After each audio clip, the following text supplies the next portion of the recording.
every FBI agent as handsome and fantastic as Frank Figliuzzi. And you won Twitter this morning with Lordy. I hope there's Scotch tape. Yes, Yeah. that was fantastic. Boy, Stephanie, if we could just play that intro whenever I walk into a room, that would be Yes. Yes, you got it. I think so. And those movable cactuses behind you just come with you. It's cacti. Cacti. Okay, cacti. Pardon me. Frank, I gotta say, I can't even imagine for a former FBI agent, for a normal person, the amount of crime we've seen in the open this weekend between Trump inciting violence and clearly obstruction of justice and witness tampering, and then this extraordinary story this morning about him being personally involved in trying to have voting machines seized by 3 separate departments of the government: Defense, Homeland Security, or the DOJ. I mean, as we were saying, when Zoe Lofgren says, "I can't believe what we're seeing," she said that a few days ago, and she went through Nixon's impeachment. I mean, it says something, doesn't it? That we are, none of us have ever seen anything like this in our history, have we? Yeah, the answer is no. And I think while we keep hearing comparisons to Watergate, Watergate is a 7-Eleven robbery compared to this thing. This is pervasive attempts to overturn an election and essentially attack our democracy. Free and fair elections are in terrible jeopardy. I don't want to be the guy that scares the hell out of people, but as we're approaching the midterm elections, what I see playing out right now with what, among the litany of things you just listed, Stephanie, you left out the fact that 2 Republican candidates in Michigan have essentially said, they said unplug the tabulation machines. And come armed. Lock and load, come armed. That's what we're facing as we approach midterms. Well, and specifically the FBI, obviously Atlanta FBI says it's gathering information on potential Trump-inspired threats against Fani Willis. I mean, once again, extraordinary. He when he took to the stage to say if he's charged with crimes out of New York, Atlanta, or D.C., he should, obviously people should, well, did he use the word protest? I think we know that's not what he meant, but anyway, the Atlanta FBI is monitoring Trump-inspired threats to Fulton County District Attorney Fani Willis, who has already asked the FBI for added security out of fear of retribution on her office over her investigations. And the other thing out of this is, for the first time, she has said, I am criminally investigating Donald Trump. I mean, that was the first time we heard that yesterday. But, I mean, so tell us what happens. So what happens when you're at the FBI, Frank, and you get this call? What do you do? Well, what can you do? So first, I want to point out, and I know the DA in Fulton County knows this, the FBI is not a security guard firm. They're not going to put agents around the county building in Atlanta. That's not going to happen. But they absolutely can assist with monitoring threat intelligence against her. They certainly can do a risk assessment of the building. It's not their strong point. But here's what I think I see in this. Instead of picking up the phone, or maybe she did, right, and call the Atlanta FBI field office for help, she publicly released this letter she wrote to them. Yeah. I see this as an official saying, I need help. I'm not entirely comfortable. I want everybody to know that, yes, I know I could go to the county sheriffs in Fulton. Yes, I know I could go to the state authorities, Georgia Bureau of Investigation in Georgia, but I'm publicly going to the FBI because I think I'm in deep threat. Well, he said these vicious racists. Yeah. These people are racists, and obviously that's him trying to incite a race war because Fani Willis is black. Well, why? And the gentleman that took over for Cy Vance. I mean, because he said they're racist. I mean, this is him ginning up his white supremacist supporters. I mean, yeah, you're right. She wrote, "We must work together to keep the public safe and ensure we do not have a tragedy in Atlanta similar to what happened in the United States Capitol on January 6th. Security concerns were escalated this weekend by the rhetoric of former President Trump at a public event in Conroe, Texas that was broadcast, covered by national media outlets, shared widely on social media."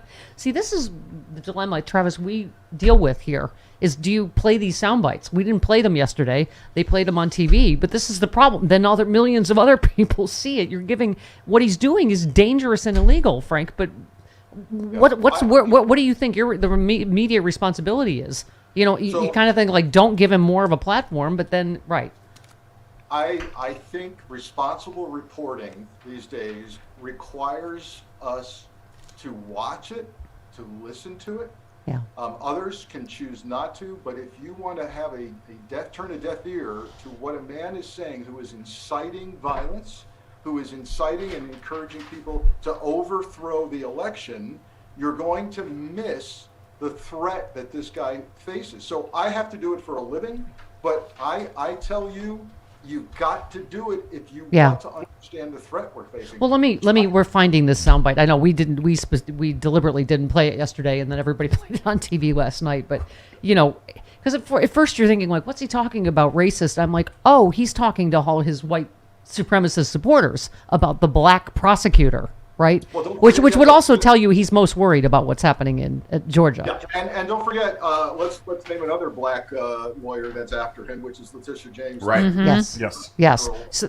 So here it is, because I want to get your take as an former FBI. It really is prosecutorial misconduct at the highest level. These prosecutors are vicious, horrible people. They're racists, and they're very sick. They're mentally sick. They're going after me without any protection of my rights by the Supreme Court or most other courts. In reality, they're not after me, they're after you. And I just happen to be the person that's in the way. That's what they're after. No, they're after you. but you see how he's masterfully done this? Yes. He's masterfully turned it into a threat against you. Yeah. Mm-hmm. Right? It's not about me. You're being threatened.